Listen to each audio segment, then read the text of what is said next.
Howdy. I think at some point I should probably do an introduction of who we are and why we're building a yurt.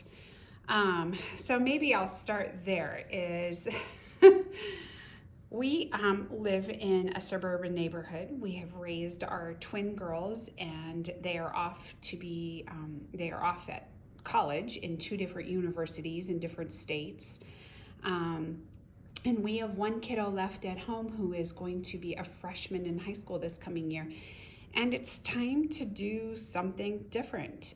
My husband has worked for the same employer since he has graduated from college, which means he can retire next February from that employer. So we've got some pretty cool stories. We've got a pretty cool life, and it's time to kind of do something different. My husband and I are pretty handy. Husband is super handy. I am not as handy. But what we want to do is we bought a piece of property just to film my gypsy soul a little bit ago. And so instead of building like a normal house, my husband wasn't up for the idea of an A-frame, which was my original idea. And he wanted a container home, which ended up deeming there were no kits, which means we'd have to weld and get engineering plans and load bearing and too many things. So what we came up with is building a yurt.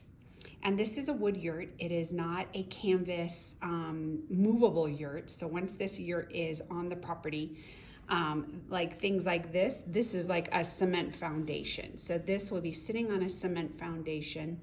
This will be cedar siding with a metal roof, and then up here we have like a bubble ceiling, and it will have an electric opener. So the first time we spent the night on the property, it goes so dark. There is no light pollution, and so the stars are everywhere, and it is just magical. It is just magical. And so I'm hoping that from the inside of the home, on the cold nights and on the hot nights, you can sit and watch the stars if you don't want to be outside. But this is pretty much the part of the yurt that is super important to me, and it's the back. And this is the part that is facing the mountains and the Twin Peaks, and it is just stunning. And so this was super exciting. This week we finally got the engineering plans, and so this is the back door. This is where you will drive up onto the yurt and park. You'll park way off to the left-hand side. I don't want cars parking in this area. I want it to still feel very natural, so that when you're looking out the bedroom windows or the mudroom windows, it's like a mudroom laundry room that you're entering into, that you'll see the junipers and the pine trees and all the oak bush. I want it to still feel like you're out in the middle of nowhere. So this part will not be cleared for cars. There's actually shrubs and such over here. So you'll park way off to the left, and then there'll be a path that you'll walk up onto the yurt. And so then this is the opposite side. And the cool part is from this door and window, you can see all the way through to these windows. So you're entering, as you can see here, and this is like a full straight view to outside. So once you enter the yurt, you'll be able to see straight outside. This is the other side of the windows. Beautiful space, but what's so exciting is that the plans are here. And the plans mean that we can start moving forward with the HOA approval, and then the county approval, and then we can start to put in the foundation, septic. I think we're gonna do a cistern, and if you have no idea what a cistern is, I didn't either until this process started happening. And a cistern is like an underground water well, so that you don't have to get water as much. But all those things can start to happen. So when the yurt kit comes on the 18-wheeler to the property, then we can just start to build the yurt this summer. Here's the glass doors. These 3 are stationary windows and 2 that open. This area over here is where the TV area will be. So if you want to watch TV or such, it's going to be off in this area. And then this is the back door. I mean, it's so stinking exciting.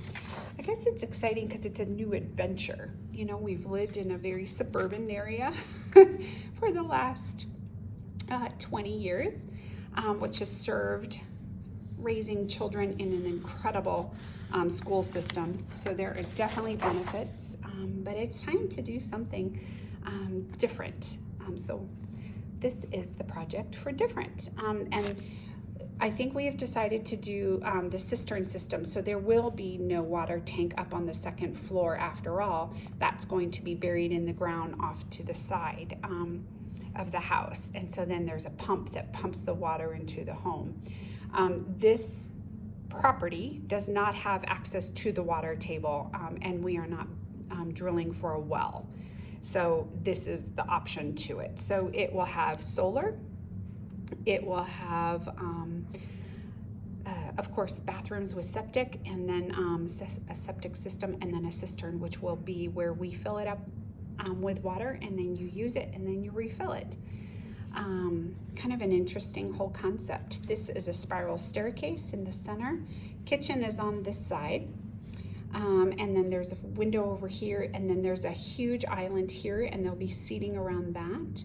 And then the dining room table will kind of be right in here, and then there will be a pellet stove with seating around it, and then this is the area that we'll do for like the TV and lounging area, so like a living room. So your living room, dining room, kitchen is all on this, and it's open.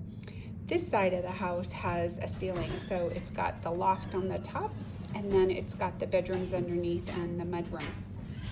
So that is that piece.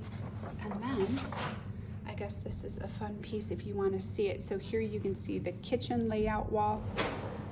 This is essentially open to all the way back to the mudroom, and this side is where the living room side will be, and then the spiral staircase that takes you all the way up. And then it will be open to the two rooms on the top. We're going to do a library on one side, and then a sleeper sofa on the other side, so that if extra people end up coming, they have somewhere to stay. Yay!